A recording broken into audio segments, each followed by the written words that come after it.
My dear young leaders and parents, என் நெஞ்சில் குடியிருக்கும்.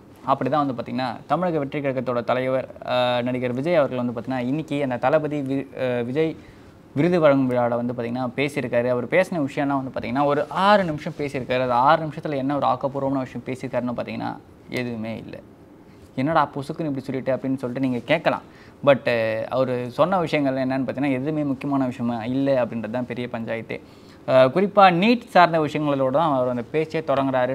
நானும் வந்து அவர் ஆரம்பிக்கிறப்ப ஓகே இந்த வருஷம் ஒரு பெரிய மெசேஜ் சொல்ல போகிறாரு அப்படின்னு சொல்லிட்டு ஒரு ஆவலாக வந்து நின்று பார்த்துட்டு இருந்தேன். அப்போ வந்து பார்த்திங்கன்னா நீட் மட்டுமே லைஃப் கிடையாது அப்படின்னு சொல்லிட்டு அசால்ட்டாக அந்த விஷயத்தை அப்படியே கடந்து போயிட்டார். அதுக்கப்புறம் பேரண்ட்ஸ்க்கு நான் கொடுத்த ஒரு மெசேஜ்ன்றது நியாயமான விஷயம்.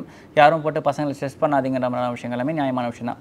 ஆனால் நீட் தமிழ்நாடு அரசியலில் எவ்வளோ ஒரு முக்கியமான ஒரு இம்பேக்டை ப்ளே பண்ணிகிட்ருக்கு அப்படின்றது எல்லாமே தெரியும்.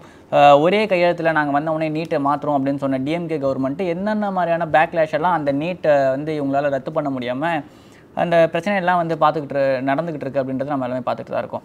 தொடர்ச்சியாக அவங்க வந்து அந்த கையெழுத்து வாங்கி அனுப்புறதாகட்டும் சரி, கோர்ட்டில் கேஸ் போட்டு அது இன்னும் ஓடிக்கிட்டு இருந்தாகட்டும் சரி, இந்த மாதிரி பல விஷயங்கள் இருக்குது. தீர்மானம் போட்டாங்க, இந்த மாதிரி எல்லாமே வந்து பார்த்திங்கன்னா கண் துடைப்பு மாதிரி தான் நடந்துச்சு. இது இவங்க தீர்க்கமாக பண்ணலை அப்படின்ற மாதிரி விஷயங்கள் வந்து பார்த்திங்கன்னா தாவேக்கா உட்பட பலரும் விமர்சிச்சிருந்தாங்க. அப்படி ஒரு முக்கியமான ஒரு பிரச்சனை.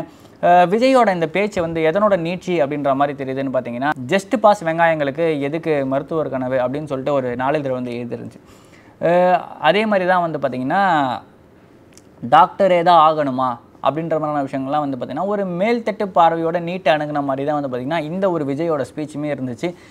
நீட் விஷயத்தில் அனிதாவோட மரணத்தின் போது என் தங்கை அனிதா அப்படி இப்படின்னு சொல்லிட்டு மாநாடு பொதுக்கூட்டத்திலாம் வந்து அப்படியே பரபரப்பாக பேசினவங்க வந்து பார்த்திங்கன்னா இப்போ நீட் அப்படின்றது மட்டும் லைஃப் இல்லை அப்படின்ட்டு கடந்து போகிறத வந்து பார்த்திங்கன்னா ஏதோ ஒரு அரசியல் நிர்பந்தத்தில் விஜய் இருக்காரோ அப்படின்ற ஒரு ஐயத்தையும் ஒரு கேள்வியும் வந்து நம்ம அங்கே முன்வைக்க வேண்டியதாக இருக்குது. நீட்டுக்கு எதிராக பேசிக்கிட்டு இருந்த விஜய் திடீர்னு நீட்டுக்கு ஆதரவான அப்படின்றத ஒரு ஸ்டேஜில் போகாமல் நீட்டை ஒரு விஷயமே கிடையாது அப்படின்னு சொல்லிட்டு அப்படியே பூசி மழுப்பிட்டு போகிறாரோ அப்படின்ற ஒரு கேள்வி இருக்குது. குறிப்பாக வந்து பார்த்திங்கன்னா விஜயோட கட்சியினர் பல பேர் வந்து திமுகவுக்கு எதிராக வச்ச ஒரு முக்கியமான விமர்சனத்தில் ஒன்று வந்தவுடனே நீட்டை எடுக்கிறேன்னு சொன்னீங்களே, நீங்கள் ஏன் எடுக்கலை அப்படின்னு சொல்கிற மாதிரியான விஷயங்கள்லாம் நம்ம பார்க்க வேண்டியதாக இருக்குது. இல்லை அப்படின்னா இந்த இடத்துல இன்னொரு கேள்வி கேட்க வேண்டியதாக இருக்குது. நம்ம ஜேர்னலிஸ்ட் மணி சார் வந்து நம்மக்கிட்ட பேசுகிறப்ப நிறைய வாட்டி சொல்லியிருக்காரு, நீட்டுக்கு நம்ம பழகிக்கணும், நீட்டை வந்து மாற்ற முடியாது, சுப்ரீம் கோர்ட்டில் வந்து தீர்க்கமாக இருக்காங்க. அப்படின்னா நம்ம வந்து பார்த்திங்கன்னா நீட்டுக்காக பசங்களை வந்து எஜுகேட் பண்ணணும் அப்படின்ற மாதிரி விஷயங்களை தான் வந்து பார்த்திங்கன்னா ஜேர்னலிஸ்ட் மணி சார் அடிக்கடியாக சொல்லிட்டு இருந்தார் நம்மகிட்ட. அப்படி இருக்கிறப்ப அந்த மாதிரி ஒரு விஷயத்தை வந்து அட்வான்ஸ்மெண்ட்டாக நீட் ஒரு பிரச்சனை கிடையாது, நீட்டு மட்டுமே லைஃப் கிடையாது, பசங்க வந்து நம்ம நீட்டுக்கு வந்து தயார் பண்ணணும், அதுக்கு நான் சப்போர்ட் பண்ணுறேன் அப்படின்ற மாதிரி விஷயங்கள் விஜய் பேசியிருந்தாங்கன்னா சரி ஓகே வா சூப்பர் அப்படின்ற மாதிரி நம்ம கைத்தட்டி வந்து பாராட்டியிருக்கலாம். ஆனால் நீட்டை வந்து பெருசாக ஒரு அட்ரஸ் பண்ணாமல் ஜஸ்ட் ஒரு ஓப்பனிங் ஸ்டான்ஸ் மட்டும் ஒரு யூஸ் பண்ணது வந்து ஒரு மிகப்பெரிய அதிர்ச்சியான ஒரு விஷயமாக தான் இருந்துச்சு. கல்வித்துறையில் வந்து பார்த்திங்கன்னா சமர்க சிக்ஷா நிதி ஆகட்டும் சரி 2500 கோடி வரல அப்படின்ற விஷயங்களை டிஎம்கே கவர்மெண்ட்டும் சென்ட்ரல் கவர்மெண்ட்டும் மாற்றி வந்து பார்த்திங்கன்னா ஒருத்தர் மேலே ஒருத்தர் வந்து நெகட்டிவாக சொல்லிட்டு இருக்காங்க. அதுக்கான கேஸுமே வந்து கோர்ட்டில் இருக்குது. அந்த மாதிரி விஷயங்களாகட்டும் சரி, அண்ணாமலை அவர்கள் சொல்லியிருந்தார் ஒரு 1500 கோடி ரூபாய் வந்து பார்த்திங்கன்னா கம்ப்யூட்டர் லேப் ஃபெசிலிட்டிக்காக வந்து ஸ்டேட் கவர்மெண்ட்டை கொடுத்துடணும், அது என்ன ஆச்சுன்னே தெரியல, அதை பற்றின டேட்டாவே தர மாட்டாங்க, அதுக்கு ஒரு வெள்ளை அறிக்கை வேணுன்ற விஷயங்கள்லாம் கேட்டிருப்பாங்க. சரி அந்த மாதிரி விஷயமா எதாவது கேட்டிங்களா? அதுவும் கேட்கல. அதை தாண்டி மும்மொழி கொள்கை சார்ந்த விஷயங்களை எதாவது அட்ரஸ் பண்ணிங்களா? அதையும் பண்ணலை. இந்த நவோதயா கேந்திர வித்யாலயா இந்த மாதிரியான விஷயங்கள் எக்கச்சக்க எஜுகேஷன் சார்ந்த விஷயங்கள் இருக்குது, அதை பற்றி ஏதாச்சும் ப்ராப்பராக அட்ரஸ் பண்ணிங்களான்னு கேட்டிங்கன்னா எதுவுமே பண்ணலை. எதுவுமே பண்ணாமல் ஓட்டுக்கு காசு கொடுக்குறத பற்றி மட்டும் வந்து பார்த்திங்கன்னா விஜய் அவர்கள் மாணவர்கள் மத்தியில் பேசுகிறாரு. நீட்டு பாஸ் ஆகியிருந்தாலுமே அந்த சீட்டுக்கு காசு கொடுக்க வேண்டிய ஒரு சூழ்நிலைக்கு தான் வந்து மாணவர்கள் இருக்காங்க. அவங்களுக்காக ஏதாவது ஒரு விஷயம் பேசுனீங்களா? அதுவும் கிடையாது. டிக்கெட்டுக்கு அதிகமாக காசு வாங்கதே பேசாத விஜய் வந்து பார்த்திங்கன்னா நீட்டு சீட்டுக்கு அதிகமாக காசு வாங்கிறத பற்றி பேசுவாரா அப்படின்னு சொல்லிட்டு யாரும் கமெண்ட் போட்டுறாதீங்க. அதை பற்றி நம்ம இன்னொரு வீடியோவில் தெளிவாக பேசலாம். இந்த மாதிரி கல்வி சார்ந்த விஷயங்களை நாங்கள் வந்தால் மாற்றிடுவோம் அப்படி இப்படின்னு சொல்லிட்டு டிவிக்கு வினர் வந்து பல இடங்களில் வந்து பேசிகிட்டு இருந்தாலுமே வந்து பார்த்திங்கன்னா கல்வி சார்ந்த முக்கியமான விஷயங்கள்லேயே வந்து பார்த்திங்கன்னா தலைமைக்கே, அதாவது அந்த கட்சியிலேருந்து யாரோ ஒருத்தர் ராஜ்மோகனோ ரமேஷோ ராம்குமாரோ யாரோ ஒருத்தர் வந்து பேசியிருந்தாங்க அப்படின்னா அது வந்து பெருசாக டிஸ்கஷன் பாயிண்ட் கிடையாது. ஏன் அப்படின்னா சரி அவங்க கட்சியில் 2ஆம் கட்ட 3ஆம் கட்ட தலைவர்கள் அவர்களோட பாயிண்ட்ஸுமே வந்து வேலிடான பாயிண்ட்ஸ் தான் இருந்தாலுமே அதை நம்ம ஒரு கட்சிக்கு மொத்தமாக வந்து எடுத்து வச்சு நம்ம பேசிட முடியுது. ஆனால் ஒரு கட்சியோட தலைவர் இந்த மாதிரியான ஒரு விஷயத்தை அட்ரஸ் பண்ணுறப்போ வந்து பார்த்திங்கன்னா அதை டீட்டெயிலாக அட்ரஸ் பண்ணாதது ஒரு மிகப்பெரிய ஒரு கேள்விக்குறியாக இருக்குது. குறிப்பாக படித்த மாணவர்கள் இப்போது அங்கே ஒரு 200-300 மாணவர்கள் இருக்காங்க அப்படின்னா வந்து பார்த்திங்கன்னா அவங்க குறைஞ்சது ஒரு 50லேருந்து 60 பேர், அதான் ஒரு 1/4 ரேஷியோன்னு எடுத்துக்கிறேன், ஒரு 50 பேர்னு எடுத்துக்கோங்களேன். ஒரு 50 பேர் வந்து நீட்டுக்கு ப்ரிப்பேர் ஆகுறாங்கன்னு வச்சுக்கோங்க. ஆமாம், அந்த 50 பேரில் ஒரு 10 பேர் நீட்டுக்கு செலக்ட் ஆகிறாங்கன்னு வச்சுங்க. அந்த 10 பேரில் எத்தனை பேர் கவர்மெண்ட் காலேஜில் சேர்றாங்க? ஏன்னா அந்த 10 பேரில் எத்தனை பேரோட காலேஜ் ஃபீஸ் தான் டிவிக்கே கட்டுறதுக்கு ரெடியாக இருக்குது? ப்ரைவேட் காலேஜில் எவ்வளோ உங்களுக்கு ஃபீஸ்? படித்து முடிக்கிறதுக்குள்ள உனக்கு எவ்வளோ செலவாகுது? இவ்வளோ விஷயம் இருக்குல்ல. நம்ம காலேஜ் கட்டி வச்சுருக்கோம், இப்போ 13 காலேஜ் புதுசாக கட்டிக்கிட்டு இருக்கோம். எய்ம்ஸ் வந்துட்டுருக்கு, கோயம்புத்தூரில் எய்ம்ஸ் வேணும்னு சொல்லிட்டு முதல்வர் வந்து கேட்டிருக்கிறதா வந்து ஒரு விஷயம் வந்து சொல்லியிருந்தார்.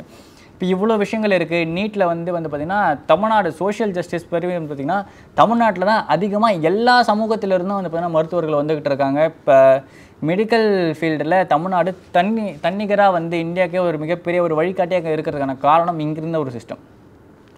நீட்னால் அது மிகப்பெரிய ஒரு கொலாப்ஸ்குள்ளே வந்து போய் மாட்டியிருக்கு. அரசு பள்ளி மாணவர்கள் வந்து பார்த்திங்கன்னா ஒரு மிகப்பெரிய பாதிப்பில் வந்து பார்த்திங்கன்னா நீட் காரணமாக இருக்காங்க. அந்த சிலபஸ் ஆகட்டும் சரி, பல விஷயங்கள். சரி, நீட்டுக்கு காமனாக ஒரு சிலபஸ் கொண்டு வாங்கன்றதுன்னு சொல்லியிருக்கலாமே, அதையாவது சொல்லியிருக்கலாமே, எதுவுமே சொல்லலை. சரி, ஓகே, நீட் சார்ந்த விஷயங்களை விட்டுருங்க. National education policy, state education பாலிசின்னு சொல்லிட்டு ஒரு பெரிய கான்ஃப்ளிக்ட் ஓடிட்டுருக்கு. ஸ்டேட் எஜுகேஷன் பாலிசி சார்ந்த விஷயங்களை இன்னுமே டிஎம்கே கவர்மெண்ட்டு டிஸ்க்ளோஸ் பண்ணாமே இருக்குது. அதை பற்றி ஏன் பேசலை? ஒரு எஜுகேஷன் ஃபங்க்ஷன், மற்ற அரசியல் விட்டுருங்க சார். அண்ணா யூனிவர்சிட்டி விஷயம் நீங்கள் பேச வேணாம், மற்ற லா அண்ட் ஆர்டர் விஷயம் நீங்கள் பேச வேணாம், ஊழல் சார்ந்த டாஸ்மாக் சார்ந்த விஷயங்கள்லாம் பேச வேணாம். பசங்களுக்கு அதுக்கு தேவையே கிடையாது. ஆனால் அந்த பசங்க ஒழுங்காக படிக்கணுன்ற விஷயங்களை நீங்கள் பேசியிருக்கணும்ல, அதையே பேச மாட்டேங்களே. பெரியார் சார்ந்த ஒரு கேள்வியை ஜாதி அடையாளத்தோடு கொடுத்துட்டாங்க அப்படின்னு சொல்லிட்டு ஒரு லைனில் அப்படியே பெரியாரையும் சேர்த்து கடத்திட்டு போகிறீங்க. ஒரு கொள்கை தலைவர் ஒரு கண்டனம் அப்படின்ற ஒரு வார்த்தையோடு நீங்கள் கடந்து போயிடுறீங்க. அது ஏன் கண்டிக்கணும்? எந்த இடத்துல அது முக்கியம்? ஜாதியை வந்து பசங்க பார்க்கக்கூடாது, அது அப்படியே இப்போ கடந்து போயிடணும் அப்படின்னு சொல்லிட்டு சொல்கிறாங்க. ஜாதியை எல்லாருமே வந்து பார்த்திங்கன்னா ஒரு டிஸ்கஷன் பாயிண்டில் கொண்டு வந்து அது தப்பு, மனிதரோட சக மனிதரை வந்து பார்த்திங்கன்னா வேற்றுமையோடு பார்க்கக்கூடாது, அது ஒரு அப்படி பார்க்குற ஒரு மென்டாலிட்டி தான் ஒரு கீழ்த்தரமான ஒரு மென்டாலிட்டி அப்படின்றத சொல்லி கொடுத்துருக்கணும் பசங்களுக்கு. நம்ம பசங்களுக்கு அப்படி சொல்லி கொடுக்காதது தான் வந்து பார்த்திங்கன்னா இன்னுமே சக மனுஷன் ஜாதியின் பேரால் நம்ம பிரித்து பார்க்கறது ஸ்டில் லேட் கண்டினியூ ஆகிட்டே இருக்குது.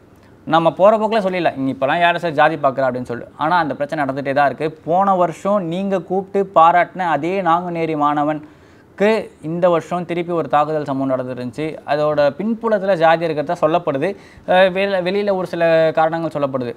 இருந்தாலுமே அந்த விஷயத்தை நீங்கள் டீட்டெயிலாக அனலைஸ் பண்ணுறது அது ஏன் பண்ணலை? அப்போது எதுக்கு அந்த ஒரு 6 நிமிஷம் நீங்கள் பேசுகிறீங்க?